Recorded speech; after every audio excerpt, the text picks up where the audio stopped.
3. bölüm.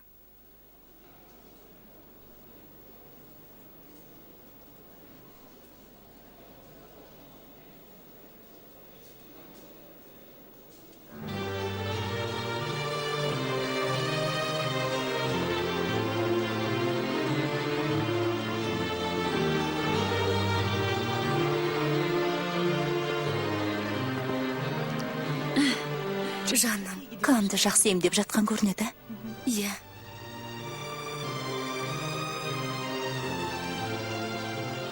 Сен неге абыржып тұрсың?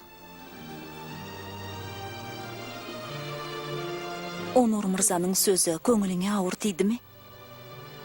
Кешіктің деп бүгін жер жебіріңе жеткен көрінеді, солай ма? Иә.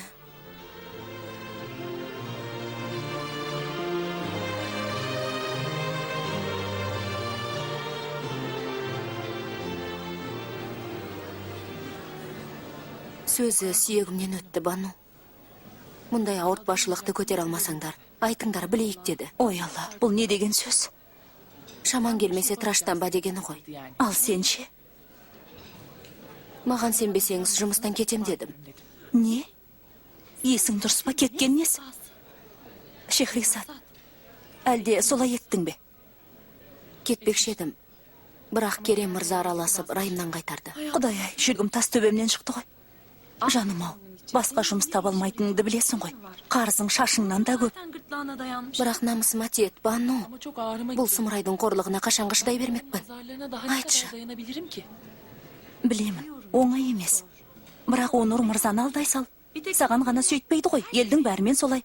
Өте қатал адам. Құдайдың салғаны да. Шіркін Керем мырзамен істесем ғой. Ол мүлден басқа адам. Сен бақыттысың ғой, Бану. Рас.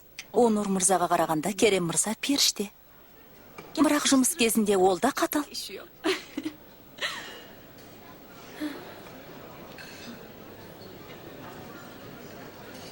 Не болды?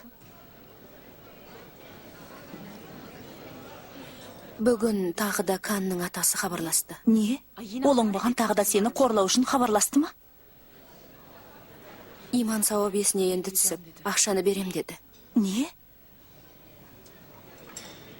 Әлде алмадың ба? Жоқ.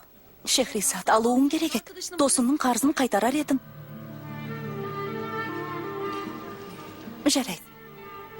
Намысқа тырысқан екенсің, өкінбей-ақ қой.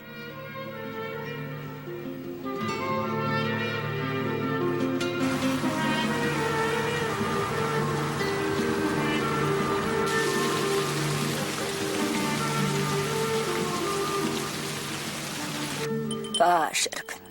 Немет бүгін менің сұлу қыздарыма тәтті тағам пісіріп беріпті ғой. Қойшы, мұны жегім келмейді. Апа, балмұздақ жегім келеді. Балмұздағы несі қыс келгенде? Елефтер әлі жейтін көрінеді. Жей берсін. Ауырып жатып қалғанда көресіні көреді. Қанекей жаным, тәттіңді жей қой. Әже, қойшы енді. Апа, балмұздақ. Жей қой қызым. Қараш, Немет үстіне қаймақ та қосыпты. Керегі жоқ, не дейді ханым, жемесе жемесін. Немене кіп-кішкентай балаларға жалынамыз бенді. Елдің балалары қатқан нанға зар боп жүрсе, біздің балалар қаймақ қосқан кексті менсінбейді. Тойдыңдар ма, қызым? Ендеше өз бөлмелеріңе барыңдар. Олар әлі бала ғой, Бурхан мырза. Қатқан нанды кімдер жейтінін қайдан білсін? Немерелеріңе шаң жуытпайсың ғой, әйтеуір. Әрине жуытпаймын. Бұлар әлі кішкентай ғой. Жегілері келген шығар. Жарайды енді қойш. Немет, балаларға балмұздақ бер. Қазір, Бурхан мырза. Бірақ ақырындап жесін. Жарайды. Бер қараңдар, балалар, бұдан кейін жас шыққанша балмұздақ жемейсіңдер, жарай ма? Жарайды, ата. Ауырып қаласыңдар. Жарайды. Ылғи сөйтесің, Бурхан мырза. Бостан босқа ұрсып алып, кейін өзің өкініп қаласың. Бұл әулеттің өзіндік тәрбиесі бар, апа. Әкемдікі дұрыс. Кекс дәмді болып та. Е, дәмді. Бурхан мырза, әлгіні не істедің? Нені айтасың? Немереңді емдету үшін ақша бермекші едің ғой. Соны айтасың ба? Endi keregi жоқ. Неге? Шехризат ханым ақша тауыпты. Ақшаңның керегі жоқ деді. Ол қайдан тапсын, жаным? Намысқа тырысқаны шығар. Тағы да айтып көрші. Тағы да. Не үшін? Менің намысым жоқ па? Олай деп отырғам жоқпын. Ақшаны зорлап тыққышта деймісің, Надида ханым? Мен парызымды орындадым.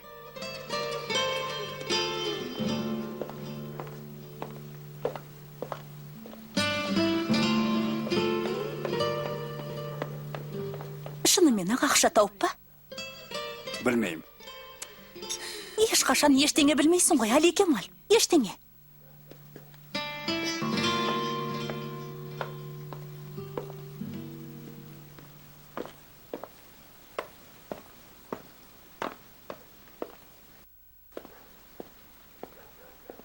Рас айтасың ба, Бурхан мырза? Таба алмаған шығар, қайдан тапсын? Жесір әйел ғой. Мал мүлкі жоқ. Ондай ақшаны таба алса, саған жалынып келеме. Құдай үшін, рұқсат берсең өзім сөйлесейін, бәлкім көндірермін. Одан әрі кетсін. Келіп ақшаңды алып кет дегенде не дегенін білесің бе сен? Немереңіздің өмірін құтқаруға тым кеш қалдыңыз деді маған. Бурхан Эвли оғлына. Немереңіз дейді.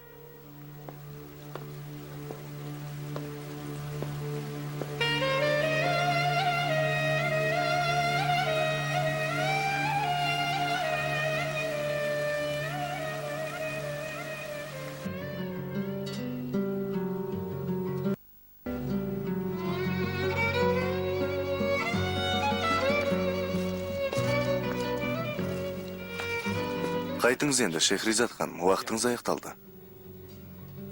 Кеткім келмейді. Қайтыңыз, барып демалыңыз. Кеткенмен баламды ойлап қатты алаңдаймын, Атила мырза. Алаңдамаңыз, сіздің қажетіңіз шамалы. Қараңызшы, Каан рахаттанып ұйықтап жатыр, таң атқанша оянбайды. Ертең ол оянбай тұрғанда келерсіз. Жарай ма? Сонымен? Жарайды, ендеше кетейін. Gidiyorum.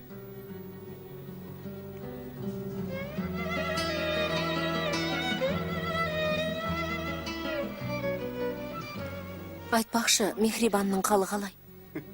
Аман есен, қашан көрсең әндетіп жүреді. Аузы бір тынбайды, өзі де тыным таппайды. Тамаша. Ал, жақсы онда. Сау болыңыз.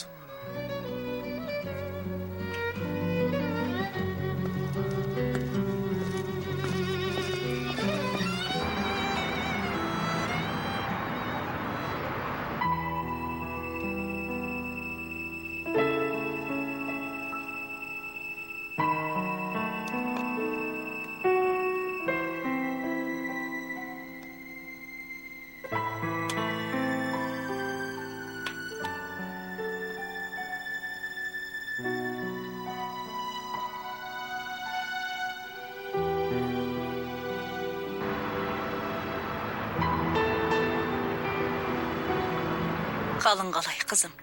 Nasıl oldu? Қалай болушы еді, тәте, жүрміз ғой. Каан тәуір ме? Тәуір боп келеді. Олай болса даусың неге жабырқау, қызым? Жұмысым жайсыз боп жүр. Әбден басым қатып кетті. Қызым, ондайға таусыла берме. Қиын болса шығып кет, басқа жұмыс тауып аларсың. Nasıl? Қалай шығам, тәте? Жұмыс табу оңай ма? Ай сайын Канның емдеуіне 1,5 миллиард кетеді. Дәрісінің ақшасы, үйдің, жылудың, жарықтың, телефонның ақшасы. Қарызым да бар. Жаным ай, мен де саған масыл болдым ғой. Жоқ, тәте, олай ойлаушы болма. Ешқандай да масыл емессің. Кан тәуір болсыншы, одан артық ештеңе тілемеймін. Бәрі де түзеледі, қызым, еш уайымдама. Сен жақсы өмір сүруге лайықсың, жаным. Қызым менің. Жаным, тәте.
Сау болыңыз, Онур мырза. Сау бол.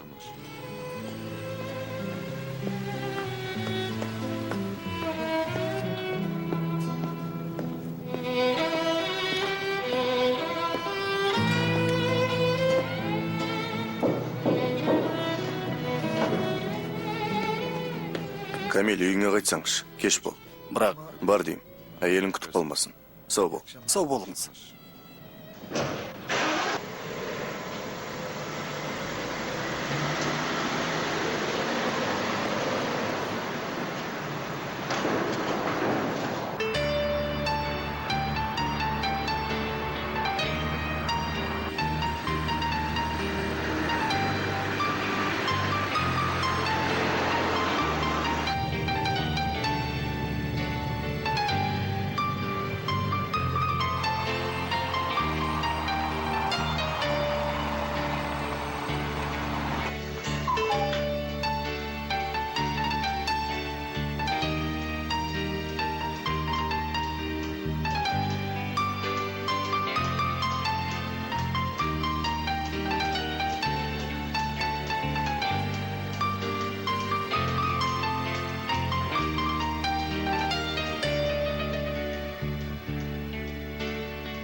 Фабрикаға барамыз, бәке.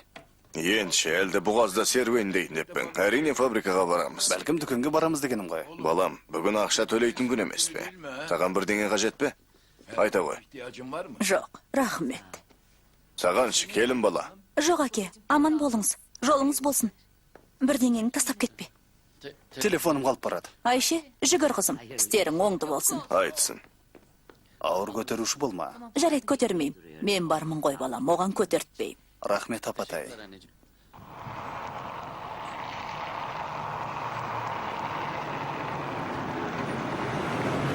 Ғани, көз айым болдың, бауырың келді. Рахмет, апа. Әргі масыл тағы жетіп келді. Тоқта. Қош келдің, Ғани мырза. Қош болдық. Сүй қолымда. Сүйейін Бұрқанаға. Бар бол. Апаларың жақсы ма? Бәрі тегіс аман ба? Аман есен, дұғайды ғой, сәлем айтып жатыр. Сәлемет болсын. Жақсы онда. О, балдыз, кел. Кел. Қалғалай.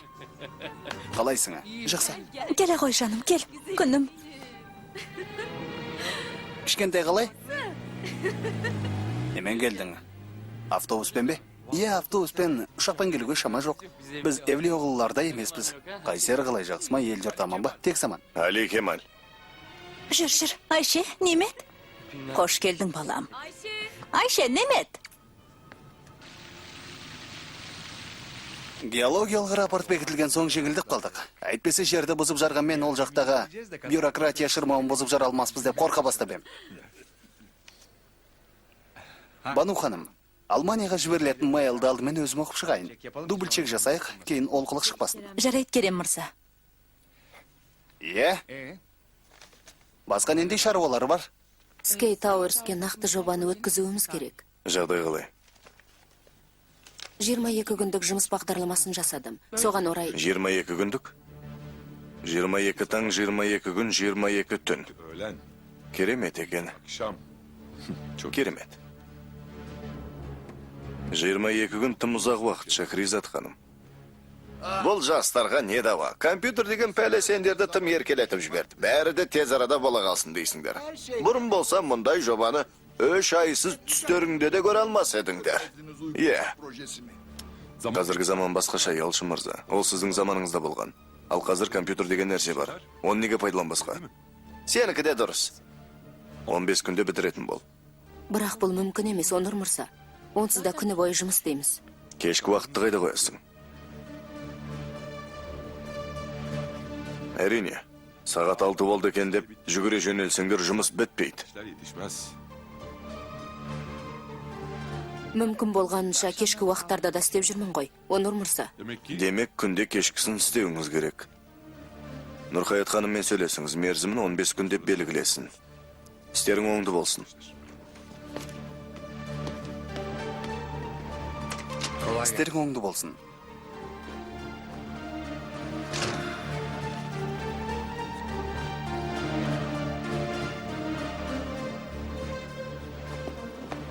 Тым артық кеттің. 22 күн жақсы мерзім еді. 22 күнде үлгерген нәрсені 15 күнде де үлгереді. Жарайды өзің біл. Жоба өзіңдікі. Дубайдағылар бастыға тұрып отыр, әбден мезі қылды. Күнде телефон арқылы дауласатын болдық. Оларды білмейді ғой депең. Сыры белгілі ғой. Шехризат ханым жұмыста тындырып істесін. Кеше қарасам, сағат 6-да жүгіріп кетіп барады. Сол қызды әбден қырың алдың ғой. Жүр сенді, қарным ашты. Тамаққа барайық, кеттік. Жүр.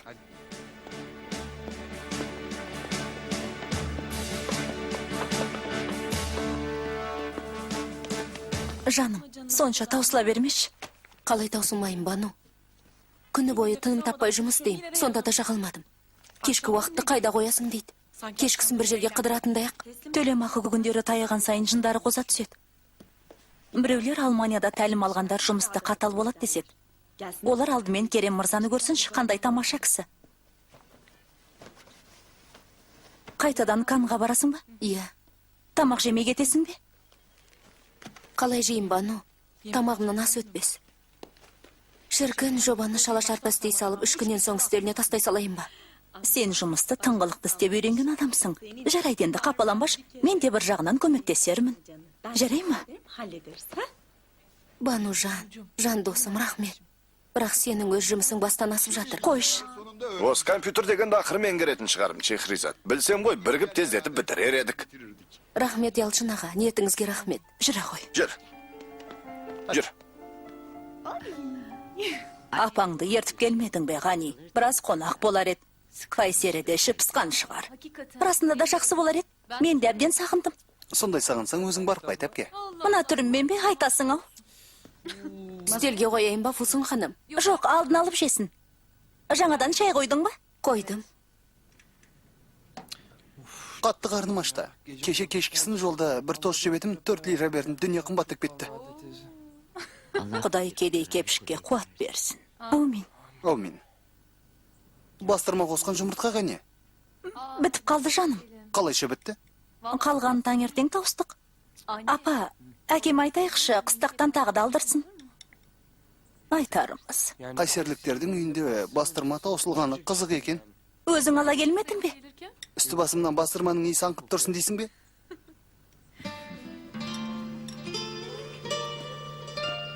Қыздар қайда?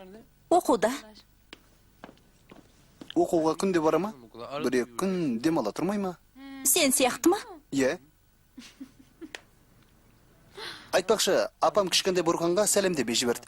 Ұл болатын естіген соң мал атады, құрбан шалам дей ме, білмеймін. Біраз қоя тұрсын, асығатын не бар? Шынымен де атын Бұрған деп қоясыңдар ма? Енді ше? Күйеуің екеуің не деген жағымпаз едіңдер? Қайдағын айтпаш.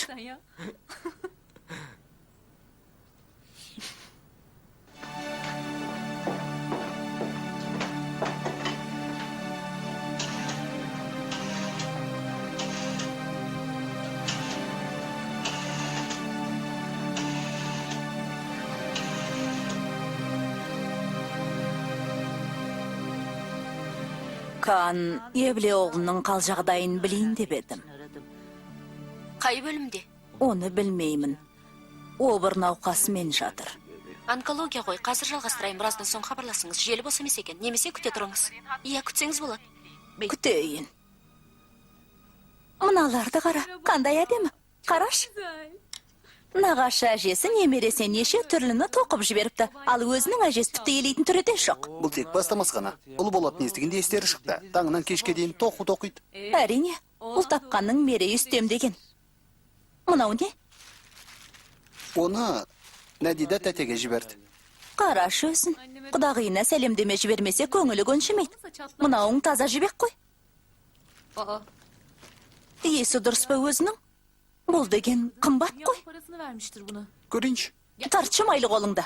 Соншама ұнатсаң өзіңе қалдыр. Қош, апам артынан хабарласып құдағиым ұнатты ма дер. Одан да Нәдида ханымға апарып берейін. Қабағы бір ашылмайды, бәлкім жадырап қалар.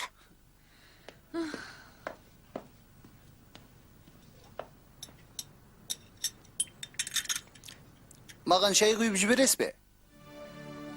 Мен оның әжесімін. Құдайға мыңда бір шүкір. Қатты қуанып қалдым. Енді қанша жатады? Tedavisi Дәрігер мырза, немерем қатты қиналды ма?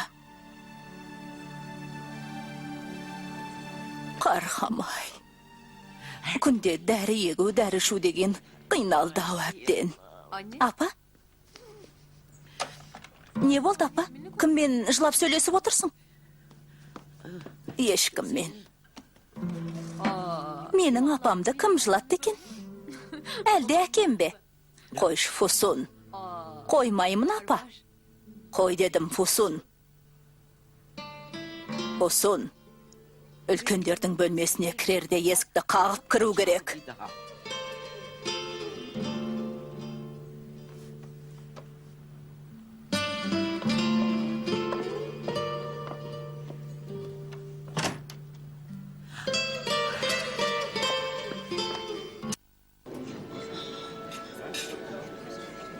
Алматылықтар Анкарадан қайтты ма? Әлі қайтқан жоқ. Онур, оларды мұнда қонақ етуіміз керек сияқты. Жарайды. Нұрхаят ханым қайтайық жақсылап ұйымдастырсын. Стамбулды аралатып Бұғазға, Топкап сарайына апарсын. Бір күні кешкісін тамаққа апарармыз. Жарайды. Дубайға қашан кетуші едің? Нақты жоба дайын болсын. Жуырда дайын бола қоймайтын шығар. Әлі қоймадың ба?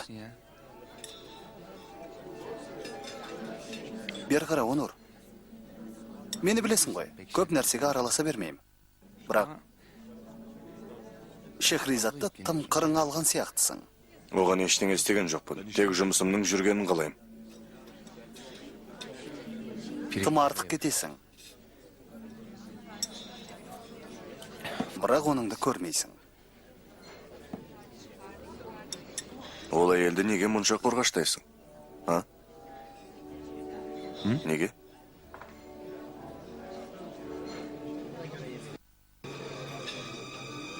Бәлкім ұнататын шығармын.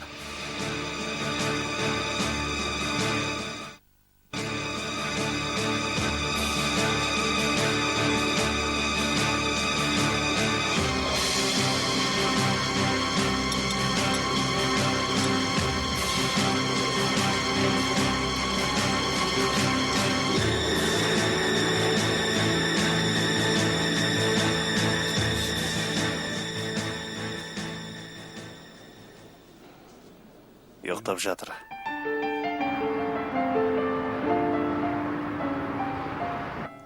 Айтпақшы, Алманияға жіберетін мейлге нақты мағлұматтарды қосуды ұмытпайық. Жарайды, жазып қойдым. Бізде олардан реттеуші аспапқа қатысты рапорт күтіп отырмыз. Жарайды. Оларды ертең сұратайын, сағат 12-лерде. Жарайды, Берлинде сағат 11 болады. Олар жиналсын енді ғана шығады. түсіндім. şantiyede Құрылыс алаңында түсірген суреттер келді. Сіз үшін CD-ге көшіртіп қойдым. Рахмет. Мынау сізге. Көп рахмет. Керегім болмаса кете беруіме бола ма? Әрине. Көп рахмет. Сау болыңыздар. iyi akşamlar. Сау болыңыз. Мыналарды көргім келіп барады. Қазір көрсек қайтеді? Кеш болып кетті. Отырып қалыппыз. Жарайды, ертең жалғастырарымыз. Асығыс жоқ қой. Солай емес пе? Кәне. Yok nasılsa. Өзіңіз біліңіз.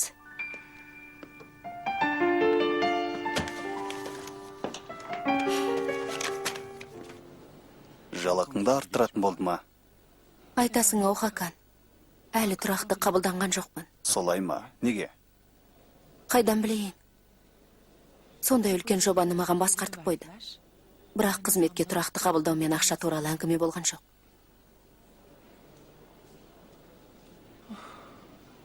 Қатты шаршадым. Осыншама жүкті қалай арқалап жүргенімді өзім де білмей. Өйткені мықты әйелсің.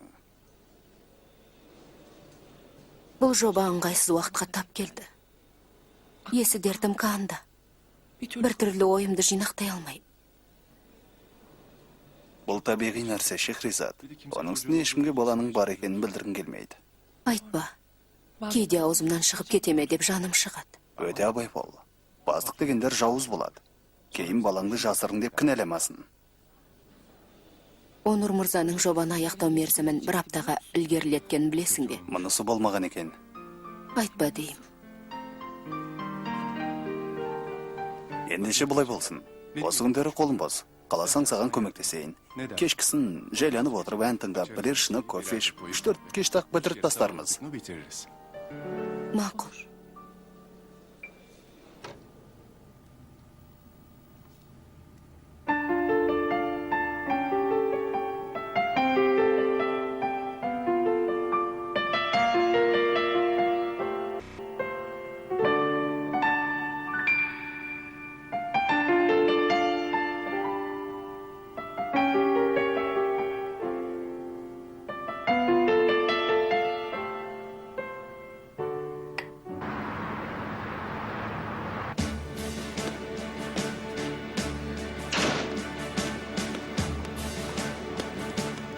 Онур мырза, жұмыс жоспарын қайтадан жасадым.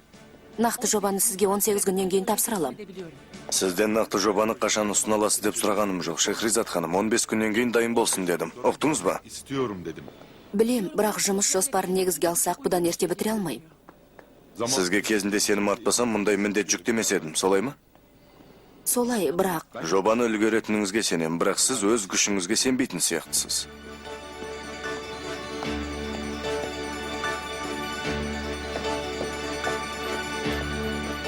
Сізді көрудің өзі бір ғанибет қой, Фарида ханым.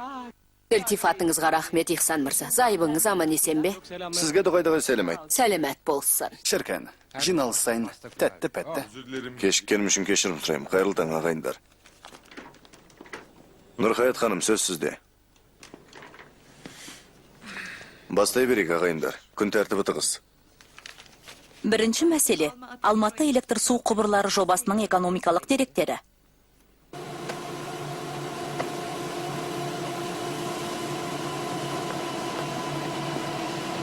Мына жердің сасығынай, құбыр сияқты. Балам, мыналар тастамаңдар демеп педім. Қазір жинаймыз, Бұрхан мырза. Жарайды. Әлгі адам қайда? Арт жақта жүкті мәшінеге теп жатыр. Жақсы екен. Али Кемаль, мыналарды алшы. Жарайды әке.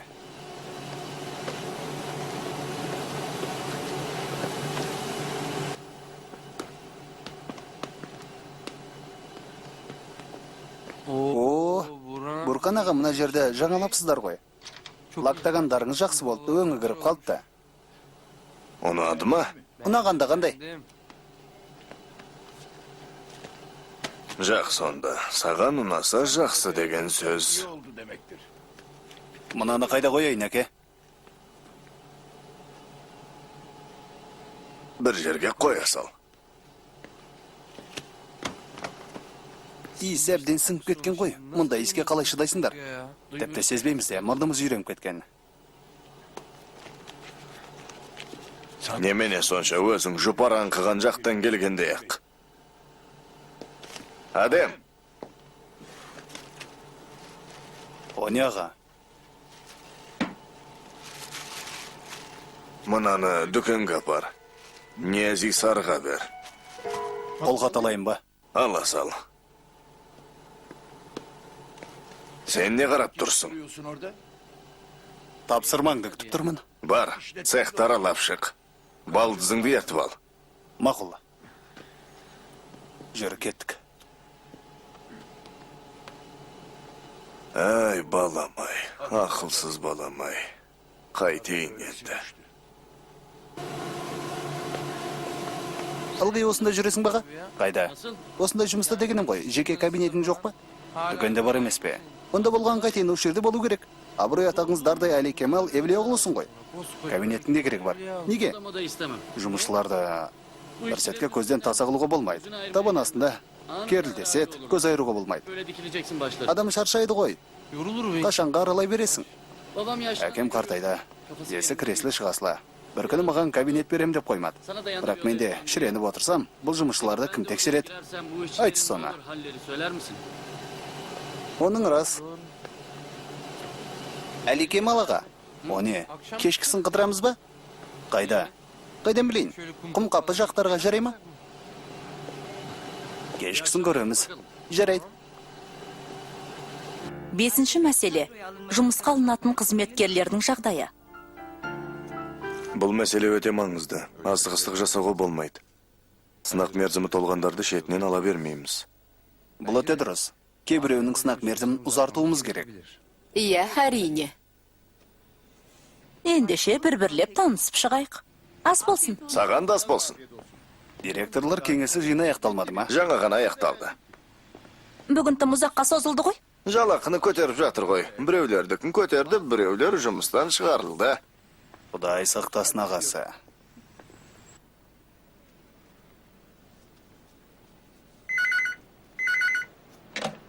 Алло. Қазір ме? Әрине, қазір барам. Не болды? Қанға қатысты ма? Жоқ, кадр бөлімінен мені шақыртыпты Бану. Солай ма? Жұмыстан шығарған шығар. Қайдағын айтпас Шехризат. Таңертең оның мұрзадан жоба мерзімін ұзартуын өтінген ем. Не деді? Ашуланды.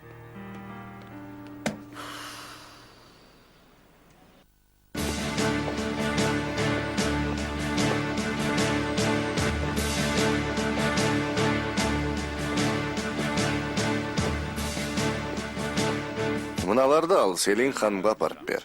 Айтпақшы, Айша, агенттікке жіберілетін хабарландыру мәтінін әкеп бересің бе? Жаңа келдім ғой. Міне тұр екен ғой, таптым. Бастық атып кетті. Иә. Исмаил Мырза. Шехризат ханым, отырыңыз. Сәл күте тұрыңызшы. Әрине. Сыртқы сауда құжаттарын мұнда кеп қойсын, жарай ма? Жарайды, басқа тапсырма бар ма? Жоқ, әзірге осы болды. Бара бер.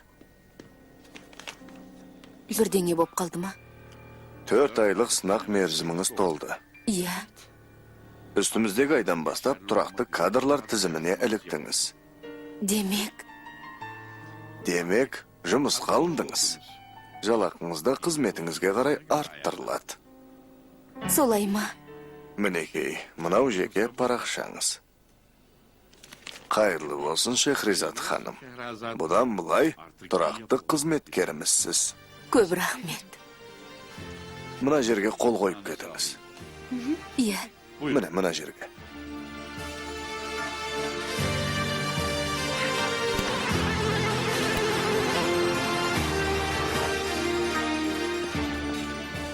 Халид мұнай ұйымының сәулет жобасының марапаты.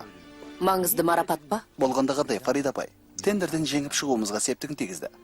Мұндай марапат алғандардың ең жасы Шехризат.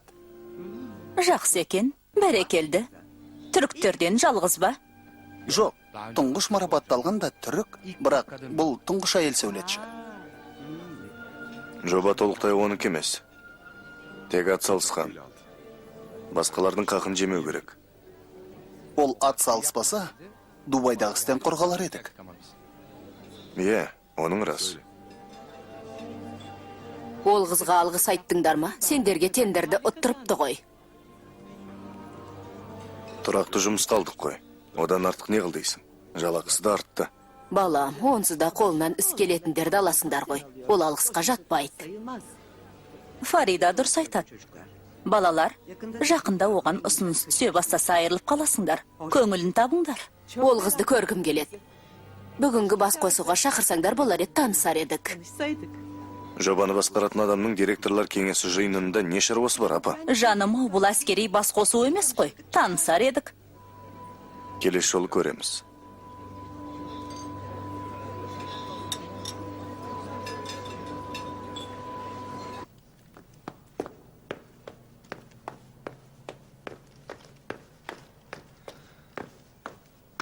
Хаканжан, сені көп күттіріп қойдым ба?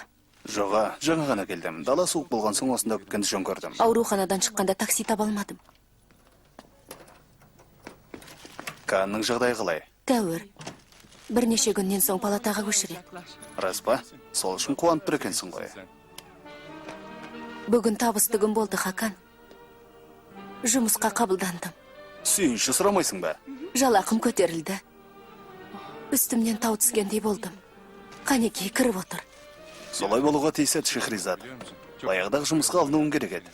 Көп күтіп қалдың. Әйтеуір алындым ғой. Шіркінмен бастық болғанда ғой, сені алақан достар едім. Иә.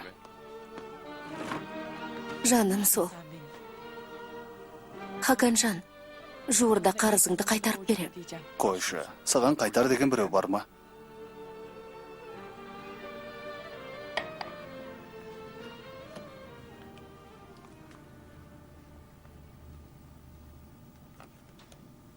Екеуің клубқа барасыңдар ма? Иә, Көп кешікке келіңдер, балам. Ұйқыңды қандыруың керек. жарайды апа. Жарайды. Тыңдап тұрмын, Бану. Қайырлы кеш Керем мырза. Беймезгіл мазалағаныма кешірім сұрайым. Жоқ жаным, оқас жоқ. Не болды, бірдеңе болды ма? Бүгін жұмыс деген CD-мізді маған беруді ұмытып кетіпсіз. Солай ма? Иә, солай. Мен бердім деп ойласам. Жоқ, бүгін кешкісін жұмыс демекші едім. Қазір келіп алсам, бола ма? Жоқ, Бану, қазір болмайды. Ендеше бүгін істей алмайтын болдым. Бүгінше демала тұр. Амал жоқ. Жарайды онда. Сау болыңыз. Жақсы. Сау бол.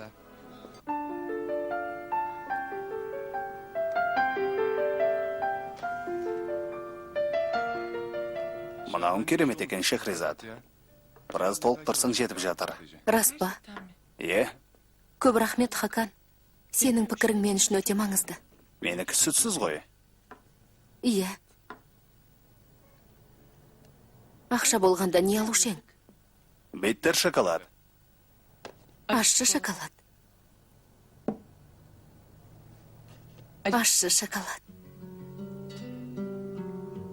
Ахмет солай деуші еді ғой. Кейде Ахмет әлі тір сияқты көрініп кетеді. Қазір кіріп келетіндей. Қайтадан үшеуміз жұмыс дейтіндей.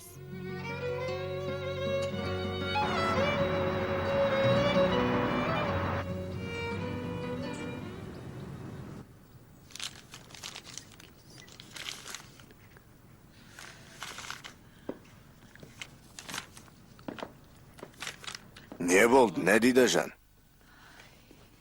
Ойланып кетіппін. Немереңнің туар кезін есептеп отырсың ба? Иә, Тексерілуге қашан барасыңдар? бұйыртса алдағы сәрсенбіде. Жақсы екен.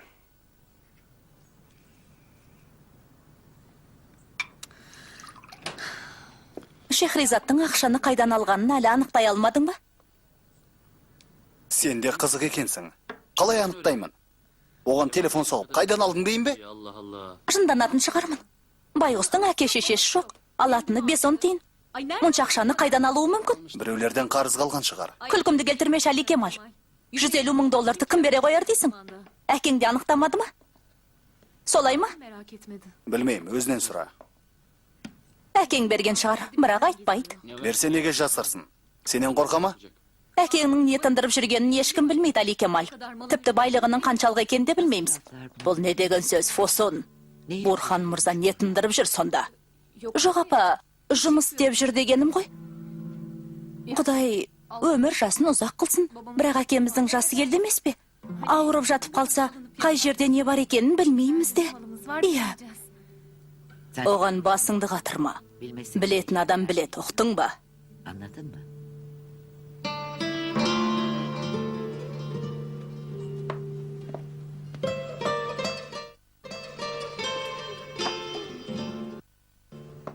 Али Кемал, қатыныңа ие бол. Мұндайға сумаңдап кірсе бермесін. Апа, 12-де дұрыс қой. Ақшаны әкем берген болса ше. Берсе жақсы болар еді. Берсе мен де тыныш ұйықтар ем. Анаңның тілін ал балам. Қатыныңа еріп әкеңді ренжітпе. Одан өзің зардап шегесің.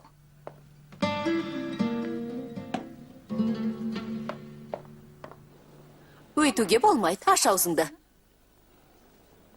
Жемеймін, апамды күтемін. Апаң біраздан соң келіп қалар. Аша қой аузыңды, қанекей? Біз басқа палатада жаттық қой. Апам таба алмай қалса ше? Анаң сені қайда болсаң да тауып алады. Оған алаң болма. Аш аузыңды. Қане?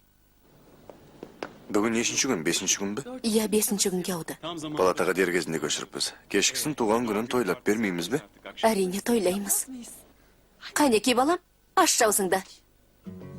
Балам. Апа. Балам менің. Енді тәуір болдым. Әрине жаным. Саған тәуір боласың деп айттым ғой.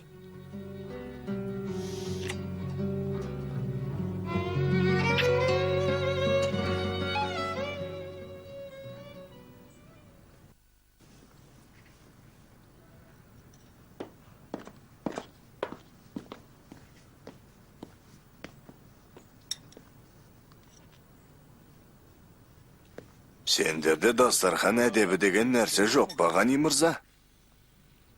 Үлкендер отырмай тұрып тамаққа қол салынбайды.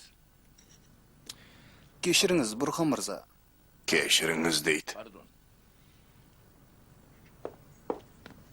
Кепкен нандарды тастап жібермедіңдер ме?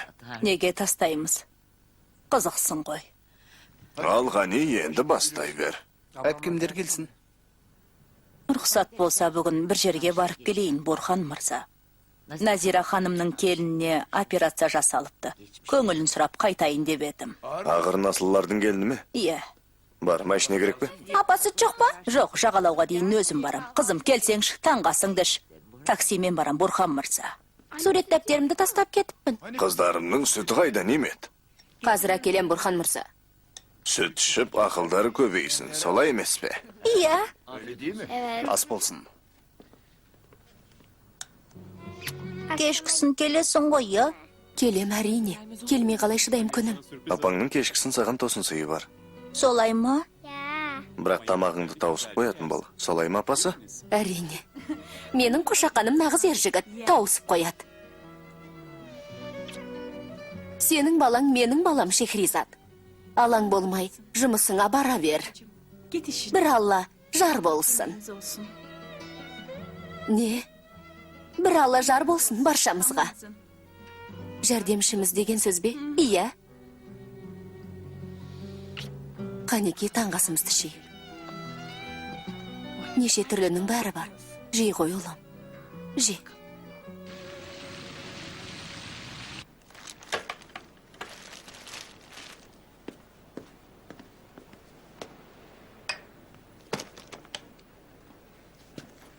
Қайырлы таң. Қайырлы таң, жаным. Қанның қасынан келдің бе? Иә. Палатаға көшіріп бе?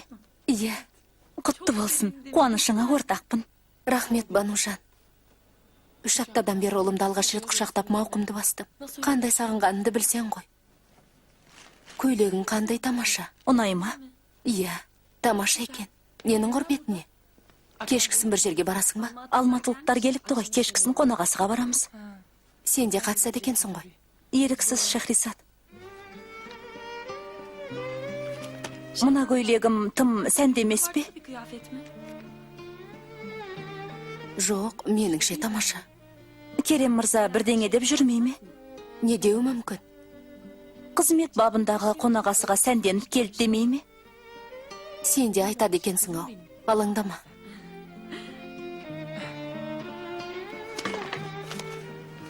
Алматылықтар қазір қонақ үйде. Кеше келген соң құрылыс алаңын аралатуды ертеңге қалдырдық. Бүгін Стамбулды аралатамыз. Гидпен келсіңдер ме? Жаңа ғана сөйлестім. Меймандарымызды қонақ үйден алып сағат 11-де Долмабақче сарайына апаратын болды. Қандай бақытты адамдар. Иә. Биня апы холдингпен істесіп отыр емес пе? Өзімізді көрсетуіміз керек қой. Астанаға барғанымызда олар бізді...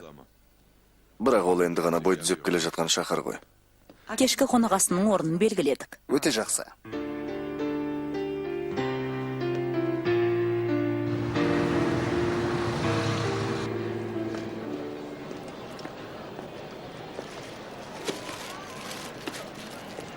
Әлі ыңғайсызданып тұрсың ба? Жоқ, дегенмен тым артық сәнденген сияқтымын. Жоға, өте тамаша дейм. Басқасын алсам болар еді, иә.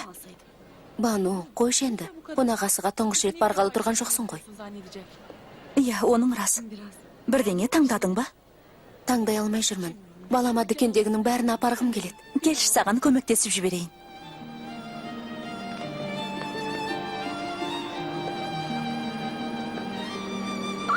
Қандай әдемі. Әдемі. Сізді болама. Сыйлықты орап бересіздер ме? Әрине. Мынаны орап жіберіңізші. Қазір ханым.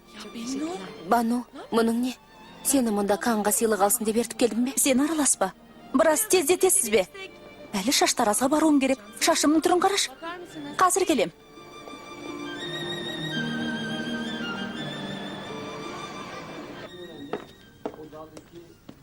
Ғани, ала қой жаным.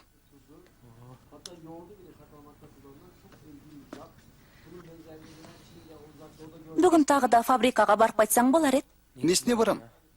Отыратын жерде жоқ. Бурхан аға да қабағын ашпайды. Ой алла, неге өйтеді? Қайдан білейін? Жұмысқа салып қойды. Ананы әкел, мынаны апар. Мінезі солай. Біреуді жұмсағанды тәуір көреді. Сен бұларға қалай ғана шыдап жүрсің әпке? Қайтесің? Мәжбүрлікпен, Ғани. Ғани, О не? мұнда әлі көп боласың ба? Жоқ, қудың деп ойлап қалма. Қате түсінбе. Бір жолата қалсаң тіпті жақсы болар еді. Неге? Жападан жалғызбын, Ғани. Рас. Жалғыздықтан шаршадым. Келген кеткеннің бәрі бетімнен қағады. Али Кемалдан да пайда жоқ. Сараң қайната мен қабағынан қар жауған ененің қолына қарап отырмын. Маған арқа сүйеу бол. Кетпе. Не себеппен қалдым деймін? Кім білсін, бірдеңе ойлап табармыз. Мынау қайда бара жатыр? Ғани, қарның ашса немет қайтарсың. Бірдеңе әзірлеп берсін. Мен кешкісін бірақ келем. Жарайды, не дейді тәте? Апа, сәнденіп қайда бара жатырсың? Ағыр насылылардың келіне операция жасалыпты, соның көңілін сұрауға барады. Тұра тұр, мен де барайын. 5 минут күте тұр, Күлтенді жақсы көрем. Сен мен кейін барамыз, оның үстіне бауырыңды жалғызсыратпа. Жалғыз отыра тұрат. Кейін деймін.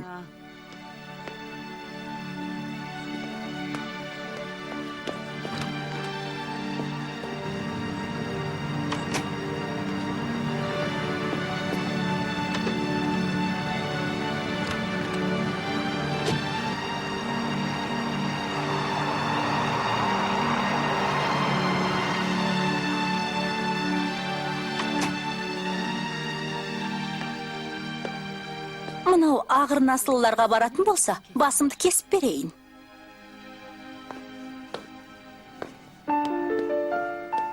Қалай болдым? Бану, құлпырып кетті. Жаным, қарасаң көз тоймайды. Әдемілігің сонша көрген адам сен жігітпен кездесуге барады деп ойлап қалады. Қойшы, тым артық сәндендің бе? Жоқ дейм жаным, артық емес. Сұлу болғаның үшін кінәлі емессің ғой. Рахмет.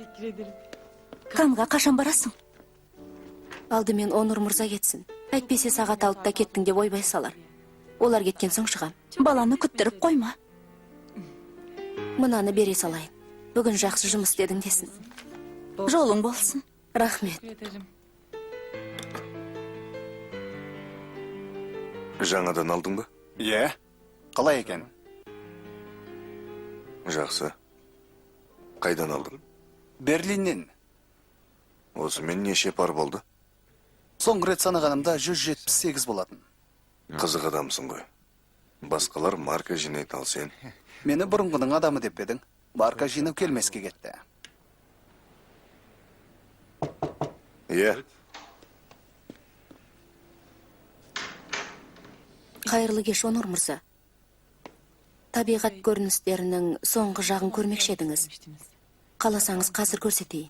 ертеңге қалдырайық, қазір шыққалы отырмыз. Жарайды, өзіңіз біліңіз. Ендеше біраз жұмыс істей тұрайын. Жұмыс істеуге уақытың жоқ, 10 минуттан кейін гаражда болуыңыз керек. Түсінбедім, неге? Нұрхаят ханым сізге айтпады ма? Нені? Алматылықтарға беретін қонағасымызға сіз де қатысасыз. Жоқ, менің ештеңеден хабарым жоқ. Айтпаған ғой. Дереу әзірленіңіз, қазір шығамыз. Бармасам қайтеді. Неге? Алматы жобасына еш қатысым жоқ қой. Бірақ бұл Бинаяпы жобасы Шехризат ханым. Ал сіз бұдан бұлай Бинаяпының марапат алған сәулетшісі емессіз бе?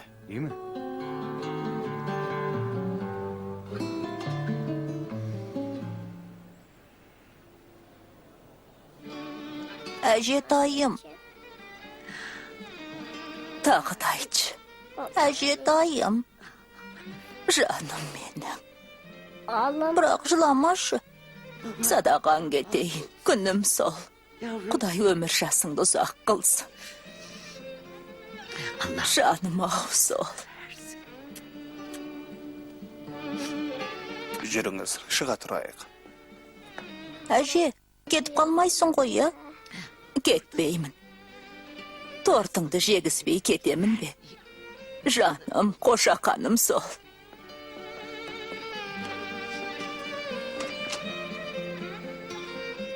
Апам қашан келет, Мехрибан апай?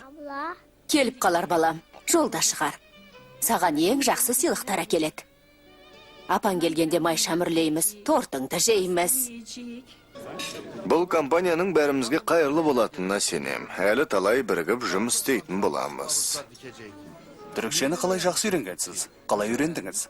Мен Баку университетін бітірдім. Екеуміз бірге оқыдық. Сіз де инженер екенсіз ғой. Керем мырза да инженер. Өзіңізше? Жоқ, мен экономистпін. Америкада ма? Иә, Бостонда. Ал мен Нью-Йоркте магистратурада оқыдым. Солай ма? Нью-Йоркты сондай жақсы көрем. Айтуларыңызға қарағанда, бұл ханымдар мемлекеттің маңдайалды сәулетшілері ғой. Дәл солай. Шехризат ханым Халет мұнай ұйымының марапатына ие болған ең жас сәулетшіміз. О, құтты болсын Шехризат ханым. Оған жастардың қолы жете бермейді. Рахмет.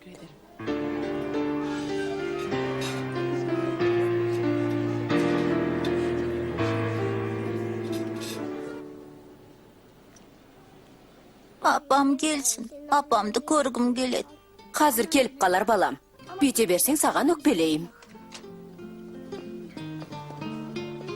Әже, апама барғым келеді. Әже. Әжесінің қошақаны сол. Жаным менің. Жаным. Апама барғым келеді. Келеді күнім. Жұмыстан шыққан соң келеді. Соншалық уайымдамас, жарай ма? Әлі келмеді ме? Күтіп отырмыз. Тортыңды жейсің, саған сыйлықтар әкеледі. Жарай ма? Керек жоқ, апамды көргім келеді. Келеді қошақаным. Неге келмей жатыр әжетай? Жұмыста қой күнім. Америкада университетте бірге оқимыз деп келісіп отырғанда Керем мырза Алманияда құрылыс институтында оқимын деп болмай қойды. Жазғы демалыста Берлинге қыдырып барып қатты ұнатып едім. Меніңше ол Еуропаның ең әсем шаһары. Сіздерге қалай? Оныңыз рас, Берлин өте сұлу шаһар. Айтасыңдар ау, Праганы, Парижді қайда қоясыңдар? Әрине, оларда сұлу. Бірақ оларда Берлиннің рухы жоқ. Солай ма, Бану? Солай емес пе? Иә, тіл жетпейді. Берлиндей шаһар көрген емеспін. Иә. Бану ханым да Берлинді жақсы біледі. 2 жыл жұмыс істеп қайтқан. О, сіз не дейсіз, Шехризат ханым? Не дедіңіз? Сіздің де Еуропаның ең сұлу шаһары Берлин бе?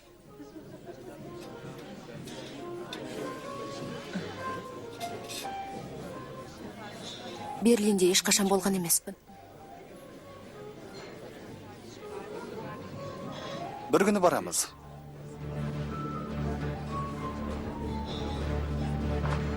Ол жерде әлі талай жиын өткіземіз.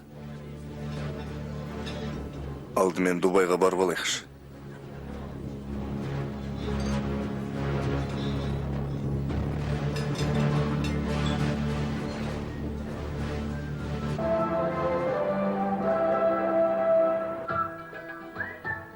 Әлі келген жоқ, алаңдап отырмыз.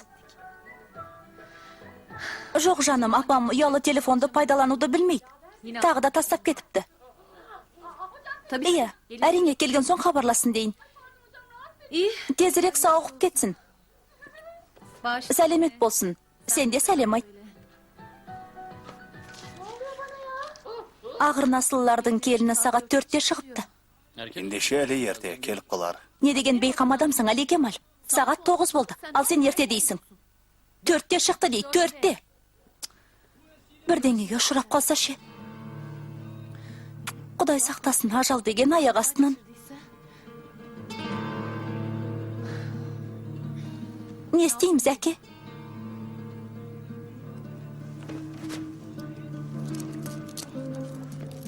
Кайда барасың, әке?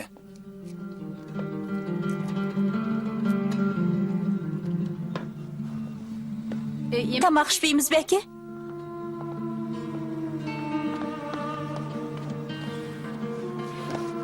Ағыр насылылардан 4-те шыққанын біліп едім. Бұдан бұрында хабарластым. Расында да бардым екен деп. Неге? Неге болушы еді, Али Кемал?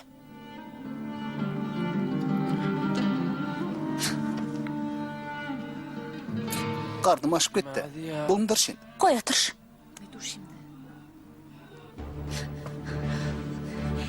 Ыстығы 39, Али мырза. Дереу диазепам қойыңдар. Одан бұрын метамизол интравеноздың 4-тен 1 ампуласын. Дереу мұз әкеліңдер. Науқасын тез арада ыстығын түсіруіміз керек. Балапаным өліп барады. Қошақаным кетіп барады. Ештің етпесіне дейді ханым, қорықпаңыз. Тез болыңдар, болыңдар. Түспеді ме? 7-8 жыл бұрын Бакуде болғанмын. Балық уылдырығы көп екен. Өте дәмді. Оның үстіне арзан. 4-5 банкысын алдым. Қайда барасыз? Әжетхана. Бірақ кеденде салықты сыпырып алды. Бұл жерде уылдырық қымбат қой. Өздеріңіз білесіздер. Содан не істедіңіз? Салығы өз құнынан асып түсті. Уылдырықты жақсы көреді екенсіз ғой. Мен онша жақсы көрмеймін. Оныр жақсы көреді. Сол үшін алған едім. Иә. Білсек алып келер едік. Каспий уылдырығының әлемде теңдесі жоқ. Иә. Кейін алып келерсіздер, әлі талай келесіздер ғой.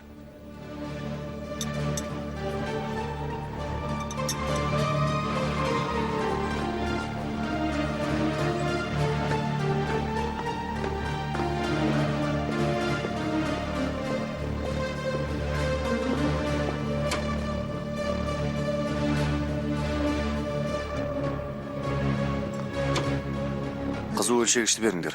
Тез етіңдер. Мұзбен ысқылауды тоқтатпаңдар. Түспеді ме? Жоқ, Тез етіңдер. жоқ. Тез етіңдер, мұзбен ысқылай беріңдер.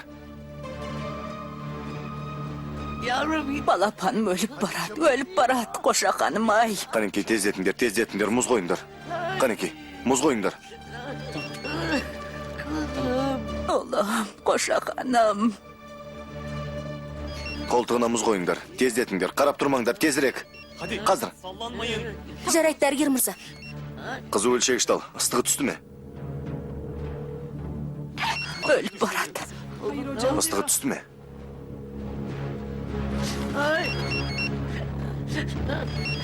Шехризат ханым телефон соғып жатыр. Оған не бетімді айтам? Ыстығы қанша болды? 38-де 7. Тамыр соғышы? 96.